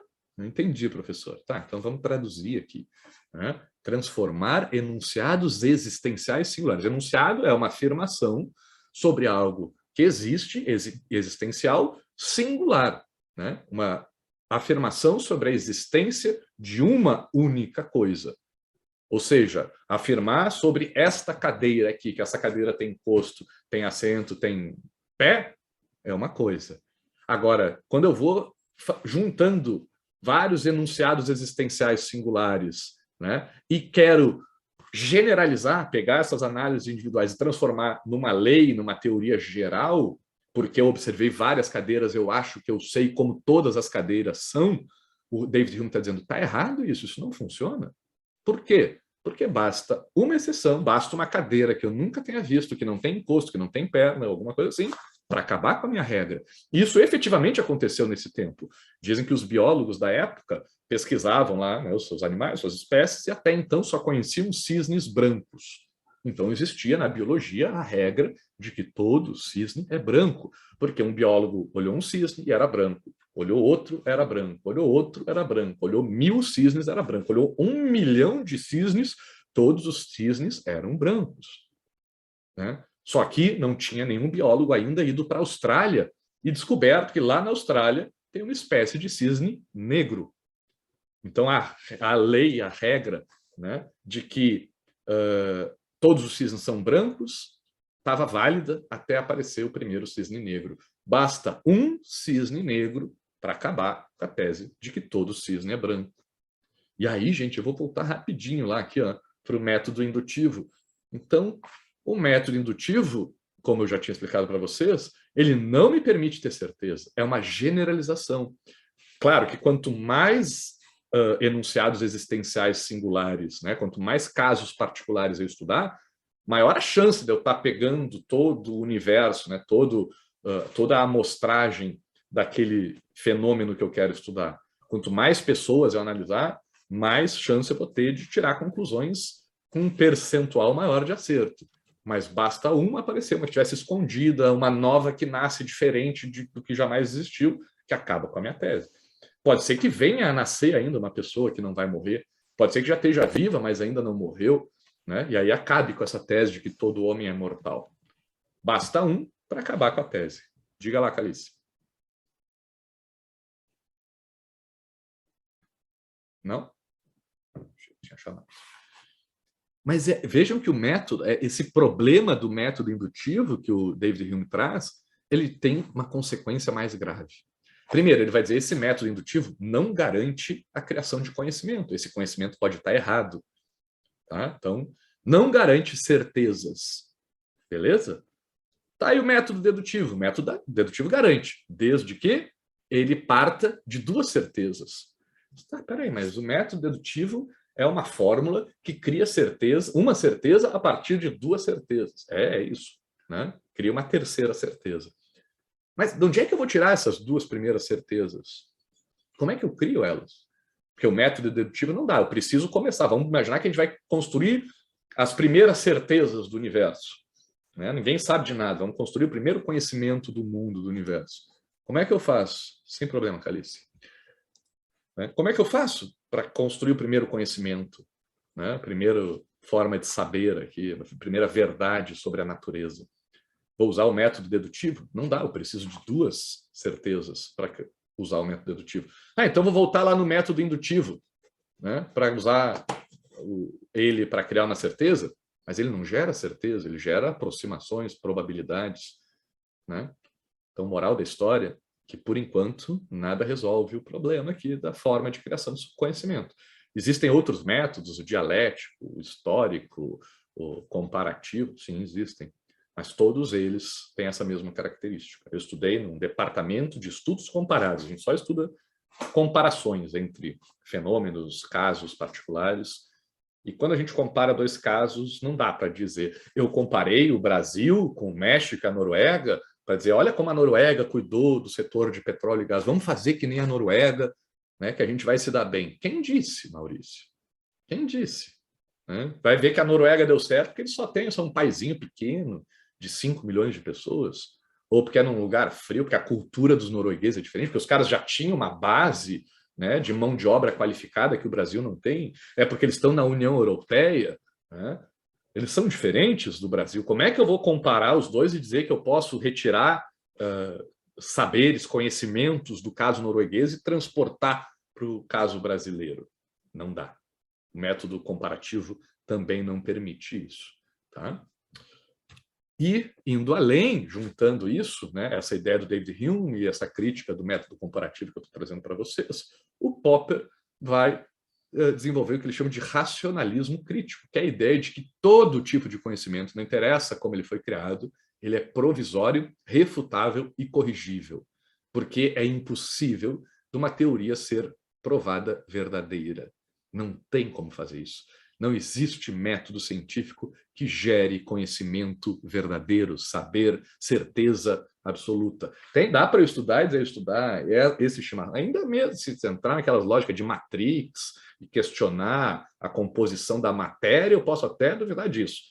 Mas mesmo sem entrar nesse mundo, eu posso analisar algo que existe e fechar, dizer, esta cuia de chimarrão tem tais e tais características? Talvez uma ciência descritiva eu até talvez possa fazer, né? Agora, transformar essa descrição numa previsão, num conhecimento que eu posso usar para explicar outros fenômenos diferentes daquele que eu estudei originalmente, não tem como. Eu posso estudar um cisne e dizer, esse cisne é branco. Beleza. Pode ser que seja branco, porque se eu entrar lá na mecânica, na física quântica, sei lá, eu posso duvidar até da existência do cisne, né? Mas beleza, deixa isso de lado, que isso é complexo demais, né, para a gente estudar aqui.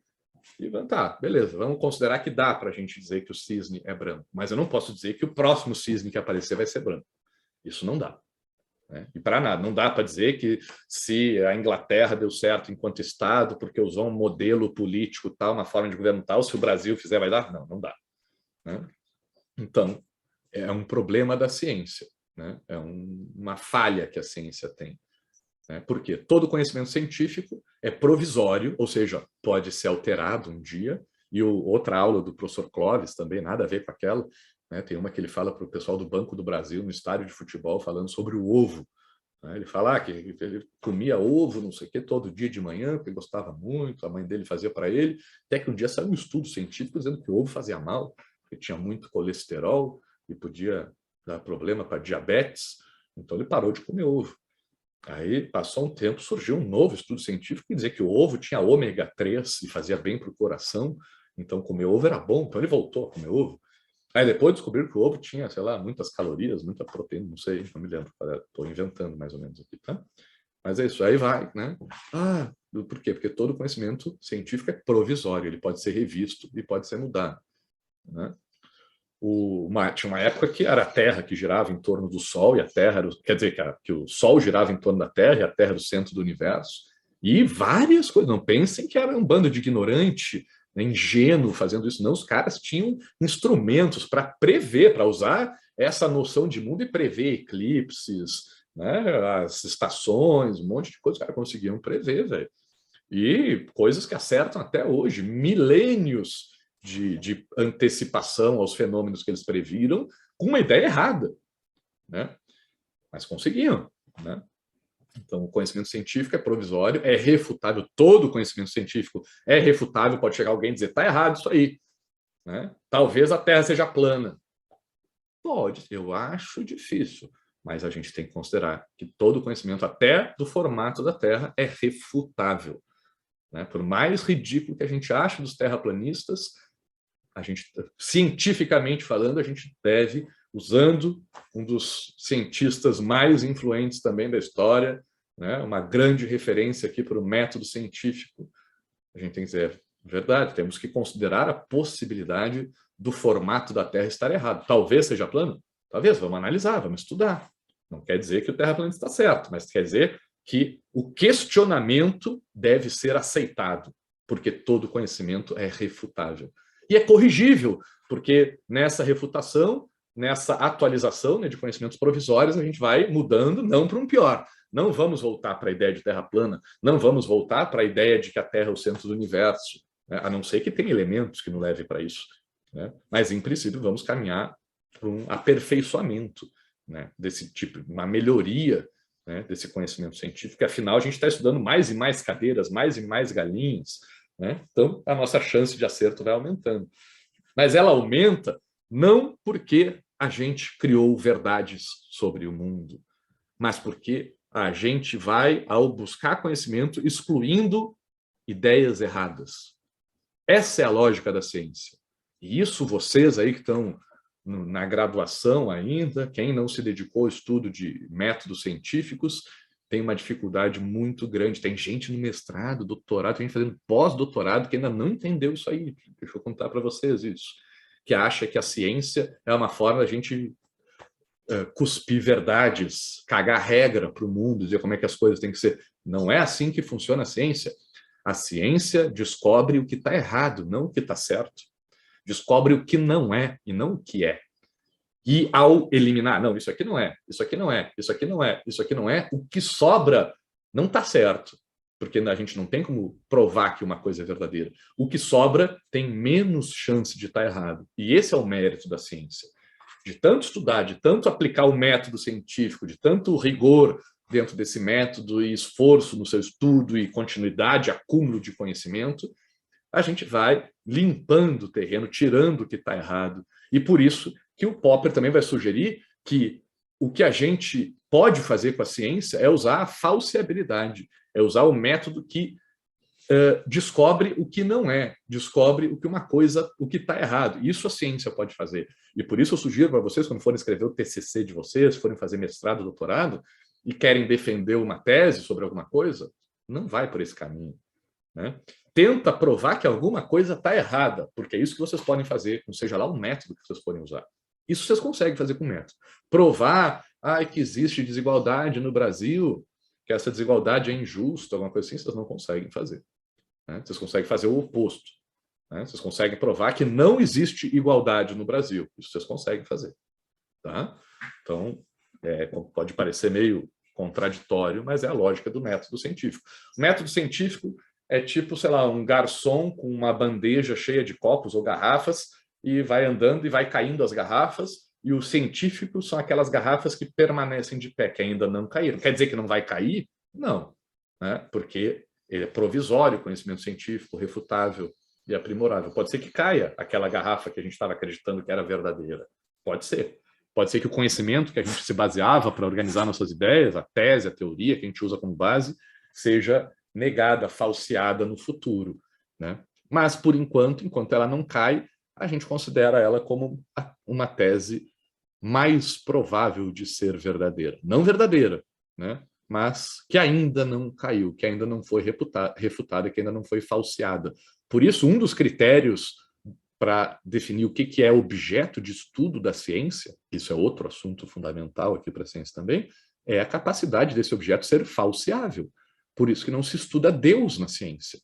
Porque como é que eu vou provar que Deus não existe se os caras me dizem que Deus é invisível, Deus não aparece, Deus não se manifesta, não dá para pegar, não dá para ver, né? Como é que eu vou provar que Deus não existe se o cara vai dizer que é uma questão de fé acreditar em Deus? Até me babei. Né? Não dá para usar a ciência para estudar essa ideia de Deus. Né? É como se eu chegasse para vocês e dissesse: vocês sabiam que aqui atrás de mim tem um dragão? O professor está doido, eu não estou vendo dragão. Eu disse: não, é que o dragão é invisível. Está, professor, mas então o dragão cospe fogo, fazer ele cuspir fogo. Não, não, ele cospe fogo invisível. Ah, mas eu posso ir aí pegar nele? Pega aí nele. Não, ele não tem massa, ele é transparente, aqui, não tem corpo, então a gente não sente ele. Está, professor, mas joga um talco aí no chão para a gente ver as pegadas do dragão. Não, o dragão flutua, ele não toca no chão. Está, professor, vai tomar banho, professor, vai tifu, né? Porque esse teu dragão aí não tem como verificar se ele existe ou não tem como falsear ele. Não tem como provar que ele não existe, porque tu está falando de uma coisa que não tem como medir, né, e verificar a sua existência, ou negar a sua existência. Né? Então, coisas não falseáveis não são objeto da ciência. A ciência diz: não, deixa isso para lá, que isso não é meu objeto de estudo.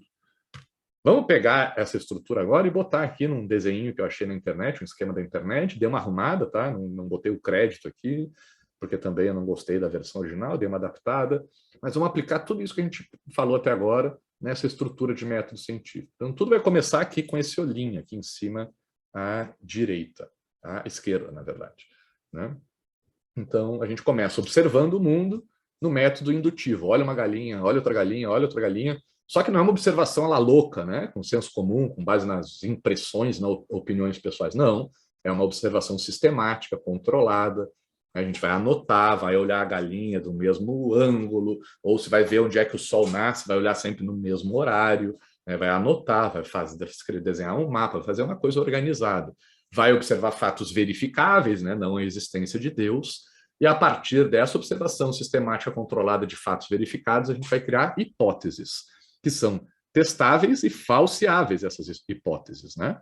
Então, vou criar a hipótese de que o Sol nasce todo dia no leste. Dá para testar? Dá. Amanhã eu vejo se o Sol vai nascer no leste, né? E vai se pôr no oeste. Tá certo? Tá certo. O dia que o Sol não nascer no leste, eu falseei essa ideia com o teste e provei que ela está errada e caiu a minha tese.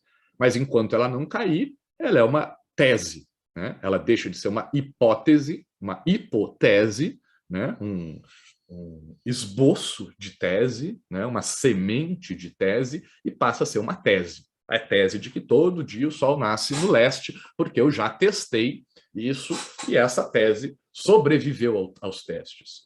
E quando eu junto a tese de que o Sol nasce lá, né, e que as estrelas não giram em torno do Sol, porque a gente é que está no universo, vai criando teses que foram testadas e não foram falseadas, e um conjunto de teses se relaciona entre si de forma coerente, né? Essas hipóteses, né, testadas, que viraram teses, se reúnem e juntas contribuem para se dizer a mesma coisa, que, olha, o planeta Terra não é o centro do universo, não, né? Não é o Sol que gira em torno da Terra, não são as estrelas que giram em torno da Terra, é a Terra que está girando no universo, e é por isso que o Sol nasce no leste, põe no oeste, e as estrelas se mexem, e tudo faz sentido, né? Isso cria esse conjunto de teses, né? Cria uma teoria científica. Teses, conceitos, né? Vão criar teorias científicas, que são ideias que passaram por esses testes, por essa falseabilidade, sobreviveram a eles. Né? E aí, e até aqui, a gente usou o método indutivo. Né? A gente observou casos individuais para criar uma regra geral. É a Terra que gira no universo, não é o universo que gira em torno da Terra. Beleza, agora vamos usar o método dedutivo. A partir dessa regra geral, vamos fazer outras observações, vamos olhar para outros fenômenos, vamos ver se essa teoria continua de pé, fazer novos experimentos, novas observações, novas análises lógicas e críticas sobre isso. E aí, sobreviveu? A tese continua de pé? Né? Quando eu digo todo homem é mortal, Sócrates é homem, logo Sócrates é mortal, deu certo? Essa minha nova verificação daquela tese que eu tinha criado de que todo homem é mortal, continuou valendo ou não? Eu estou falando do Sócrates cachorro e deu errado. Não, deu certo, era o Sócrates humano, continuou certo. Beleza. Então, se os novos fatos, as novas observações corroboram a teoria anterior... Espera aí que eu estou tapando aqui, né? esquema, volta, a teoria científica continua de pé, certo? Então, continua válida a teoria científica, eu não preciso reciclar ela. Agora, se eu descobrir algum objeto que, né, celeste que faz a gente acreditar que, né, é um indício de que talvez não seja a Terra que esteja girando aí no meio do universo, seja o universo que gira, ou alguma outra relação aí com os astros, bom, aí a gente vai ter que reciclar nossas hipóteses, voltar, refazer aquelas observações, né, para tentar melhorar essa nossa teoria, né, porque ela caiu, né, com a verificação contrária à nossa teoria ou às nossas teses. Isso é o método científico, é assim que a gente vai tentando criar conhecimento? Não. Excluir conhecimentos errados, né? Ideias erradas, que não são conhecimentos, e o que sobra a gente chama de conhecimento científico. Ah, professor, então é por isso que esses bolsonaristas aí estão dizendo que não dá para acreditar na OMS, que não dá para acreditar na vacina, fizeram muito rápido essa vacina. Quem disse que coronavírus mata negócio, uma doença nova? A ciência nem teve tempo de testar tudo isso, né? Ah, então estava certo mesmo a minha tia lá no WhatsApp que disse que não dá para confiar na ciência, porque a ciência não tem um método, não garante certeza que eles estavam certos. Olha, estava certo na ideia de que a ciência não oferece verdades 100% certo. Nisso estavam certo. Mas o erro estava em achar que se não é 100, então é 0. Esse é o erro. Porque a ciência não oferece uma verdade 100% certa, é verdade isso. Mas ela oferece um conhecimento 99%, se a gente estiver falando de exatas, né? 90% certo, 80% certo, que é coisa pra caramba, né? Nas biológicas, da saúde, uns 50%, um remédio que funciona 50% das vezes, como a vacina lá do Dória, já é ótimo, já morre metade das pessoas que iam morrer. Já funciona muito uma ciência com 50%. Nas ciências humanas, aqui uns 30%, 20% às vezes já é suficiente para ser um puta conhecimento. Porque aqui, como disse o Neil deGrasse Tyson, a coisa é mais complexa. Aqui a coisa não é tão fechadinha, não é no vácuo, não é bolinha. Aqui o negócio é mais complexo. Então, 20%, 30% de acerto, olha, já é uma coisa a gente considerar, já vale a gente dar uma estudada. Tá? Um exemplo que eu trago para isso, meu time, Grêmio, está lá na 2ª divisão, a gente está mal, empatou ainda o primeiro jogo, será que vai subir? Não sei, tá difícil. Tá, e se o Grêmio conseguisse fazer assim uma mágica que contratasse o Neymar, o Messi e o Cristiano Ronaldo para botar lá no ataque, a gente está precisando de atacante. Me digam aí, não precisa entender muito de futebol, mas se o Grêmio contratasse esses 3 para jogar a Série B, era certo, era garantido que o Grêmio ia subir, que ia ganhar a Série B? Com certeza ganha? Não, não é certo.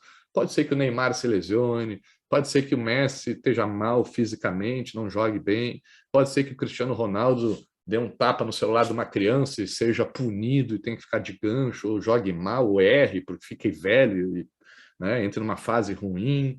Pode ser que não dê liga os 3 juntos, pode ser que o técnico escale errado. Um monte de coisa pode acontecer que mesmo com Cristiano Ronaldo, Neymar e Messi não ganhem. E isso já aconteceu. O Flamengo tinha um ataque lá, Sávio, Romário, Edmundo. Era o melhor ataque do mundo, o melhor ataque do mundo. Só velho vai lembrar disso. Depois procurem na internet ver se vocês acham isso. O Real Madrid já montou uns times também, só os galácticos, eram todos, contratavam o melhor jogador para cada posição, não ganhou nada. Né? Deu errado. Acontece. Né? Ah, então, professor, não tem nada, não tem certeza no mundo, nunca... Olha, é verdade, não tem certeza que vai ganhar com o Neymar, com o Cristiano Ronaldo e com o Messi. Mas entre botar o Neymar, Cristiano Ronaldo e o Messi no Grêmio e botar eu e escolher 2 de vocês aí para botar lá no Grêmio, vai no Neymar, no Cristiano Ronaldo e no Messi, que tem muito mais chance de vocês ganharem, do Grêmio ganhar. É 100% certo? Não, mas é 99%, 98%, 97% certo. E é muito melhor apostar nisso do que então chutar o balde, partir para o amadorismo e achar que qualquer coisa vale. E é isso que tem muita gente fazendo hoje em dia. Né?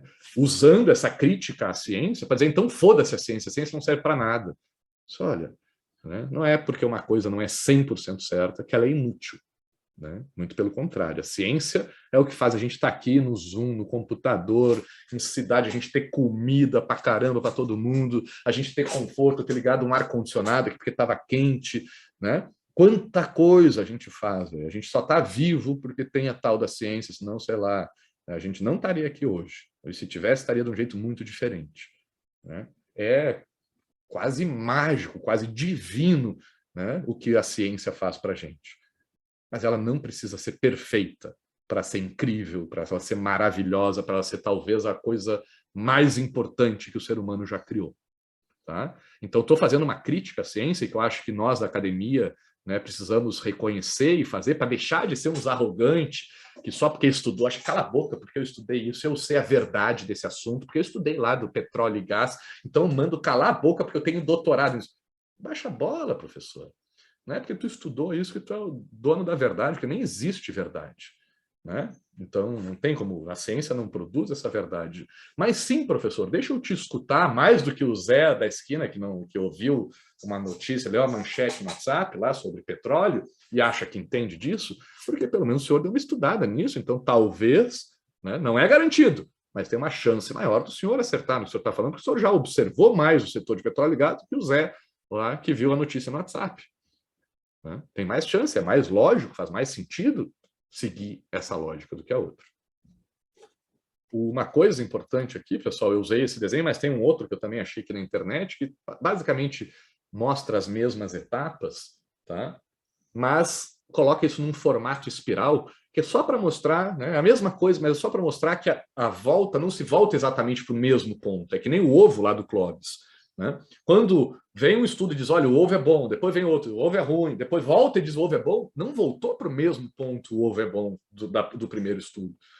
Porque agora a gente já sabe que o ovo tem colesterol, tem ômega 3, e ainda sabe uma terceira coisa.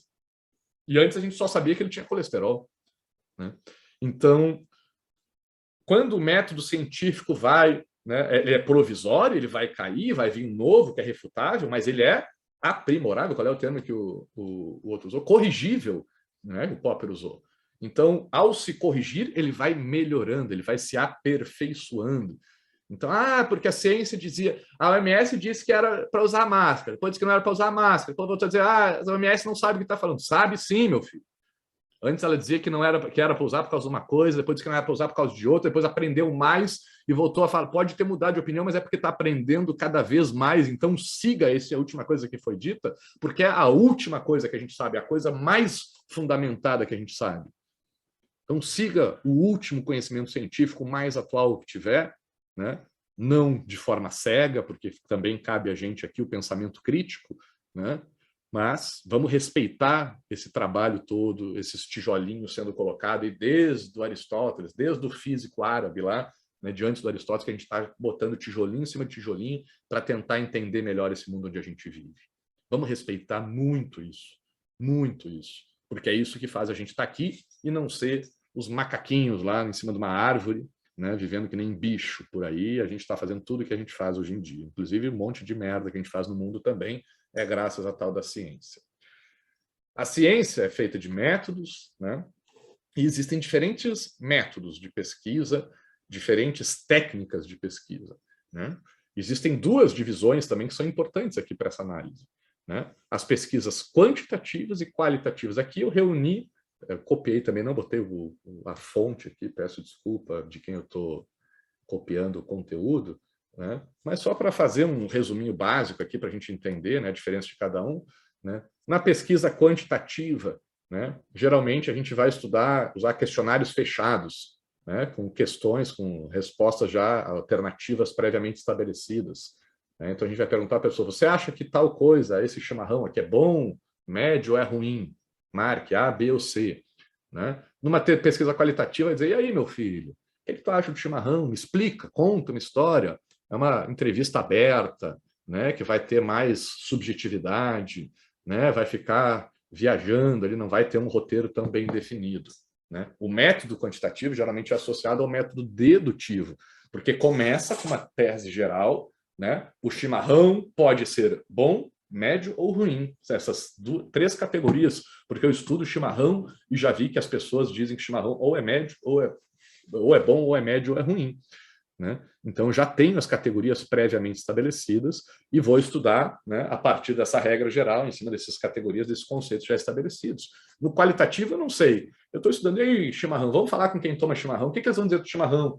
E a gente vai descobrir que não, quem toma chimarrão não chama de médio, bom, ruim. Diz esse chimarrão é amargo, né? Ou esse chimarrão aqui é suave, ou é fraco, né? A categoria é outra.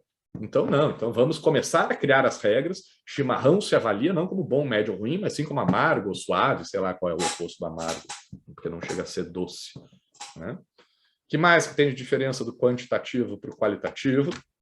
A pesquisa quantitativa parte da ideia, né, se defende que o pesquisador está mais distanciado, porque ele vai lidar com números, ele não interage, não participa tanto.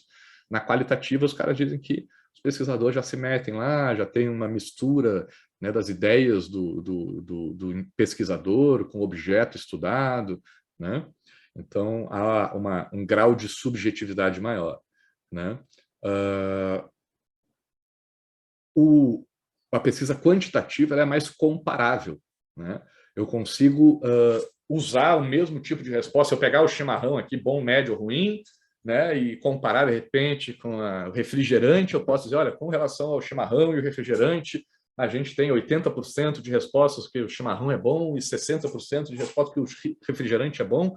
Então, comparando o chimarrão com o refrigerante, o chimarrão é melhor. O pessoal considera o chimarrão mais bom do que o refrigerante, né? Quando eu pergunto para o cara do chimarrão, ele vai descrever o que ele acha sobre o chimarrão, e pergunto para alguém que toma refrigerante, a pessoa descreve o que acha refrigerante, a comparação fica mais difícil, porque a gente não tem as categorias tão bem definidas. E por último, aqui, deixa eu ver o que está dizendo. Que tem a categoria analisar em relação entre elas, categorias bem definidas, compõem meio de pesquisa. Aqui mais ou menos é a mesma coisa, né? Essas categorias que a gente vai analisar já estão previamente definidas no quantitativo, né? A gente já estabelece as métricas, as variáveis, né, que a gente vai analisar, a métrica que a gente vai avaliar cada variável, e no qualitativo a coisa é mais aberta, né? A gente cria essas categorias, né, e como um dos objetos aí, um dos objetivos da nossa pesquisa, certo? Eu aqui, como um bom cientista social, né, acho que a grande maioria hoje em dia, né, defende aí uma combinação de métodos qualitativos e quantitativos. Ainda sugiro para quem estiver começando que comece, se for pegar uma pesquisa, começar do zero, começa com uma pesquisa quali, né, descobre ali, mapeia o terreno de um assunto novo, qualitativamente, fazendo perguntas abertas, né? E depois vai fechando, vai criando categorias, parte, né, depois de já conhecer melhor o seu objeto, aí pode-se criar uma pesquisa quantitativa, usar métodos quantitativos, né, para criar métricas mais bem definidas, mais comparáveis. Sugiro até que depois volte para o qualitativo para rever essas métricas, porque tem um cara que foi, inclusive, o orientador de mestrado, eu acho, do professor Clovis, lá na França, o Bourdieu, que escreveu um texto onde ele diz que não existe opinião pública. Sabe por quê? Porque vamos pegar aí a opinião pública sobre os governos no Brasil, né? Volta e meia saem essas pesquisas, né? O governo Bolsonaro é avaliado tantos por cento de ótimo e bom, tantos por cento regular, tantos por cento ruim ou péssimo. Então o Brasil acha que o governo Bolsonaro é bom, é médio, é ruim, né? Ou lá o pessoal do BBB fica dizendo o Brasil quer saber o que você está fazendo aqui, o Brasil não gostou do que você fez na casa. Não tem isso, Bourdieu vai dizer, não existe o Brasil, porque não existe opinião pública. Porque quando uma pessoa responde à pesquisa aquela para dizer, olha, o governo Bolsonaro é ruim, tem gente de esquerda que vai dizer que o governo Bolsonaro é ruim porque ele fica liberando arma por aí, e eu sou contra esse armamentismo aí, essa política armamentista. Eu acho um absurdo, acho que isso gera mais violência, mais mortes, né? Não ajuda o pessoal a se defender. Então eu sou contra, eu acho que o Bolsonaro é ruim porque ele liberou as armas, e isso faz mal para a sociedade. Então, quando vem lá o Datafolha me entrevistar, eu digo que o governo Bolsonaro é ruim, porque eu acho que ele liberou as armas e isso é ruim. Já tem outro cara lá, que é armamentista, que o cara acha que tem que liberar as armas, e que votou lá nas eleições passadas no Bolsonaro, só que ele diz, cara, esse Bolsonaro me enrolou, velho. Ele dizia que ele ia liberar as armas, mas continua lá cheio de critério. Eu achei que eu podia chegar, eu sei que nem nos Estados Unidos, que eu vou no shopping aqui, compro uma metralhadora, velho, e não preciso ficar explicando por que eu compro, não compro. Ainda é cheio de regra para comprar arma no Brasil. O Bolsonaro não cumpriu o que ele prometia. O governo dele é ruim porque ele não liberou suficientemente as armas. Ele tinha que ter liberado mais as armas. Então eu vou lá e respondo para o Datafolha que o governo Bolsonaro é ruim. A mesma resposta do outro que disse que era ruim porque não porque tinha liberado as armas, o que pensa o oposto dá a mesma resposta por razões diferentes. Como é que eu vou concluir, então, que o ruim, o que significa o ruim? Com o Lula aconteceu isso, né? Um monte de gente se decepcionou, não gostou do Lula, porque o Lula ficou dando Bolsa Família e não sei o quê, e ajudando os mais pobres, não sei o que lá, que saco, essas políticas sociais aí, Minha Casa Minha Vida, não tem que gastar dinheiro com isso, tinha que investir na economia, o Estado não tem que se meter nisso. Teve gente que não gostou, e teve gente que não gostou porque ele fez pouco disso, inclusive o PSOL surgiu disso, né, de uma crítica ao início do governo Lula, que manteve a política econômica da FHC. E dá para gostar também por razões diferentes e não gostar por razões diferentes, né? Então, os métodos quantitativos, né, que é o que cria essa ideia de opinião pública, para poder ser comparado, para poder reunir a opinião de milhões de pessoas e dizer, olha, o Brasil acha isso do Bolsonaro, não dá para fazer uma pesquisa quali, né? Entrevistar 200 milhões de pessoas, né, ou pegar uma amostra e concluir a opinião aberta, ou pelo menos seria muito difícil de fazer isso, né? Então, a gente usa o quant e acha que, nossa, isso é uma pesquisa objetiva, onde o pesquisador está separado. Cara, não, porque para entender bem esse dado, né, quantitativo, a gente precisa usar uma pesquisa quali para entrevistar o cara e dizer, por que tu votou ruim no Bolsonaro? É porque tu é armamentista ou tu é contra o armamentismo? Né? Então, isso aqui nos permite conhecer melhor, né, esse dado, entender melhor ele. De novo, acho que aqui, né, vale a combinação das duas técnicas de pesquisa para aprimorar o conhecimento. E acho que, por último, aqui, já terminando a nossa aula, né, para não enrolar muitos vocês hoje, né, vou usar o Kuhn para dizer, olha, o Kuhn, no seu tradicional livro, clássico livro, A Estrutura das Revoluções Científicas, ele vai dizer, olha, as ciências exatas, né, usam paradigmas, né, se baseiam em paradigmas. Então, lá tinha o paradigma de que a Terra era o centro do universo, e com base nesse paradigma, diversos instrumentos foram criados, teorias foram criadas para prever o movimento dos corpos celestes e prever lá o eclipse solar e lunar, não sei o que, e dava certo com base no paradigma de que a Terra era o centro do universo. Depois, Galileu, né, vai lá e disse, não, a Terra não é o centro do universo, né, a Terra que gira em torno do Sol, o sistema heliocêntrico, né, mudou o paradigma, e quando nas exatas um paradigma novo surge, ele substitui o paradigma anterior. Então, o conhecimento das exatas, né, pelo menos até certo ponto, né, porque hoje em dia também na mecânica quântica a gente começa, né, ideias de multiversos, isso começa também a meio que se relativizar, né, até certo ponto. Nas exatas, pelo menos aqui para o Kuhn, né, um paradigma novo substitui o paradigma anterior. Uma nova teoria científica sobre um mesmo assunto substitui a teoria antiga, né? Já nas ciências sociais, nas ciências humanas, isso não acontece necessariamente, porque nas ciências sociais e humanas é possível a coexistência de diferentes paradigmas sobre um mesmo objeto, né? E isso torna, então, nossas ciências humanas ainda mais complexas, mais difíceis. Vejam que eu estou tentando mostrar como é difícil o conhecimento científico, né? E o último cara que eu vou trazer aqui para vocês vai falar sobre isso, é um filósofo, né? No seu livro, inclusive está chamando aqui o título, né? Filosofia Mestiça, Michel Serres. Depois, no final do semestre, vou trazer um trecho dele maravilhoso desse livro. Mas vejam só o que ele fala num trechinho desse livro aqui, que é muito interessante a gente pensar. Abre aspas para Michel Serres. Como aconteceu de as ciências humanas ou sociais não falarem jamais sobre o mundo, como se os grupos humanos, né, permanecessem suspensos no vazio? Está dizendo, por que as ciências humanas não analisam as questões materiais, né, exatas, né, o contexto à volta, e focam só nas ideias, né, no comportamento humano? Né? E, por outro lado, como que as ciências ditas duras ou exatas deixam os homens de lado, deixam o aspecto humano, né, o livre-arbítrio, né, a tomada de decisão, a liberdade nossa que nos caracteriza, deixa isso de lado? Como é que podem fazer isso? Né? Como nossos principais saberes se perpetuaram hemiplégicos. Hemiplégicos é quando a pessoa tem um AVC e fica paralisada metade do corpo da pessoa. Né? Então, está dizendo que os nossos saberes, as humanas e as exatas, têm saberes hemiplégicos, que só entendem de metade do mundo, né? As exatas veem as coisas mais materiais, mais quantitativas, e as humanas têm uma tendência a ver as coisas mais humanas, né? Mais das ideias, mais subjetivas, né? E um lado não conversa com o outro. Essa é a crítica do Serres. Voltando para o texto dele, fazê-los aprender a caminhar com os dois pés, a utilizar as duas mãos, me parece ser um dever da filosofia. Você sabe, a filosofia mestiça designa os corpos completados de canhotos ditos contrariados. É o elogio dos mestiços e das misturas que causam horror aos filósofos da pureza.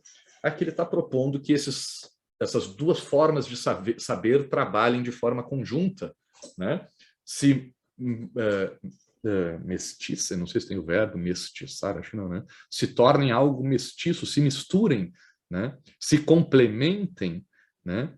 E ajudem umas às outras, né? De forma a tornar a ciência e o saber algo mais completo do que na forma que a gente trabalha. Pessoal, beleza, Capitu? Vai lá. Só vou fazer o encerramento aqui. Já foi, Capitu. Então, a proposta para o nosso debate da semana que vem é o seguinte. Nós vamos debater né? Eu falei sobre tantas coisas nessa aula, ficou muito escuro aqui. Né? Nós vamos debater o papel da ciência, tá? Especificamente contrapondo-se ao que eu vou chamar de opinião ou senso comum. Né? Por quê? Porque é importante o conhecimento científico? Só que comparado ao senso comum, a opinião que a gente tem lá no grupo do WhatsApp da família, o conhecimento científico é muito complexo, dá muito trabalho, exige muito esforço, muito tempo, muito estudo. E a gente está vendo hoje em dia, né, que as pessoas não têm tempo para isso, não têm paciência para isso, preferem um meme, preferem ler só a manchete, né? E, no fundo, o mundo se baseia, né, mesmo que esteja errada essa ideia, com base naquela coisa da linguagem ficcional, mesmo que não exista, mesmo que se baseie numa ideia errada, numa fake news, uma fake news elege presidente. Né? Não sei se foi a fake news que elegeu o Bolsonaro, eu acho que não, particularmente. Mas pode eleger um presidente, ou evitar que outro candidato seja eleito, né? Ou mobilizar grupos. Né? Tem efeitos, ideias erradas, ideias falsas, né, tem efeitos na sociedade, assim como as ficções que a gente cria. Né? Então, a opinião pública não, né, a opinião, o senso comum, né, para não entrar na opinião pública do Bourdieu, o senso comum é importante para o nosso objeto de estudo aqui, da ciência política. A gente precisa levar em consideração o que o povo pensa, por mais leigo que o povo seja no seu método científico, no seu conhecimento científico, no seu rigor científico. Né? E a gente quer, como a gente estava falando na aula na semana passada, né, sobre a aristocracia, a gente quer qualificar o saber do povo e gostaríamos que o povo estudasse mais e se aprofundasse mais nos assuntos para qualificar o seu posicionamento político. Né? Só que, para isso, a ciência também tem um papel de divulgação a cumprir, né? Um papel de tradução dessa linguagem científica, dessa linguagem técnica, né, desses jargões, dessas siglas, né, desses termos que o povo, em geral, não entende. Então, não adianta a ciência estar mais próxima da verdade com o seu método científico se o povo não a entende. Como é que a gente vai explicar para o povo que tem que dar dinheiro para pesquisa científica, para a universidade pública, se o povo não entende o que sai de lá? Se o povo acha que o que adianta é dar emprego e trabalho para as pessoas, conhecimento científico, pesquisa, nada, isso é papo de intelectual que quer mamar na teta do Estado. Não adianta. Então, existe uma relação entre o senso comum e o conhecimento científico, que tem que ser considerado. Por mais que nós estejamos aqui na academia, o nosso foco seja o conhecimento científico, por isso que eu passei o tempo todo aqui na aula, quase o tempo todo na aula de hoje falando sobre conhecimento científico. Né? Esse conhecimento científico precisa se relacionar com o senso comum, com o saber popular, né? Com a opinião da tiazinha lá do WhatsApp. Né? E a gente precisa fazer a tiazinha do WhatsApp assimilar, né? Entender melhor o conhecimento científico e, de preferência, usar ele para fundamentar melhor as suas opiniões pessoais. Né? E aí a gente vai debater sobre isso, a importância da opinião, né, na construção da nossa sociedade, na nossa liberdade de expressão, porque também a gente não pode exigir, como a Gabriela Prioli fez lá com o Monarca um tempo atrás, que todo cidadão, né, estude antes de abrir a boca, apesar de que quando está num podcast para milhões de pessoas é bastante recomendável isso, né? Mas eu não posso exigir que a minha tia no WhatsApp lá vai estudar antes de falar alguma coisa, antes de ter a opinião dela sobre em quem que ela deve votar. Não dá, ela tem que trabalhar, tem que cuidar da vida dela, né? Então, é injusto cobrar, né, esse aprofundamento científico da população leiga, digamos assim, né? Mas, porém, é desejável que haja essa troca, né, de informações, né, e de essa relação. Tanto o conhecimento científico fundamentar melhor a opinião pública, né, o senso comum, mas também me parece fundamental, né, para a ciência, como a gente viu, porque a ciência não é uma máquina de criar verdades absolutas, é importante que a ciência continue usando o senso comum e as ideias erradas do senso comum para se questionar a crítica do senso comum às ciências e vem cá, quem disse que vocês estão certos, aí vocês metidos a besta aí na academia, né? Para a gente baixar a bola e me parece também que um dos papéis da ciência é a sua tradução para a população em geral, né? O bom cientista é aquele que sabe falar fácil, explicar numa linguagem que a tiazinha do WhatsApp lá entende, né? Esse é o bom cientista, não aquele cara que fala difícil e que nem às vezes os colegas dele que também já estudaram tanto quanto ele entendem, né? Muita gente se esconde atrás, né, desses termos acadêmicos e científicos aí para disfarçar, né, as falhas nos seus saberes. Então, essa relação entre ciência, opinião pública e senso comum vai ser o que a gente vai debater nas nossas duas próximas aulas. De um lado, vai ter gente defendendo a importância da opinião de cada pessoa, do senso comum, né? E como que a ciência tem que se preocupar com o senso comum, tem que fazer divulgação científica com seus Átilas e Amarino, com seus pirulas, né? Com tanta gente aí que está fazendo divulgação, com seus Carl Sagans, com seus Neil deGrasse Tyson, né? Que talvez não tenham feito tanta pesquisa de ponta, mas fizeram muita divulgação, traduziram muito conhecimento científico para uma linguagem mais simples. E quem sabe um dia, talvez, o professor Maurício aqui, né, possa também ter alguma parte aí nesse processo de ajudar a traduzir esses conhecimentos e a juntar esses diferentes saberes, né? Mas não é com base em opinião, não é com base em conhecimento raso, sem fundamento, que a gente vai fazer isso. Então, também continua sendo importante o método científico, a precisão, o rigor, né, científico e acadêmico. E aí o conhecimento científico continua sendo, a ciência, né, continua sendo importante. Vai ter um grupo que vai defender a importância da ciência na semana que vem.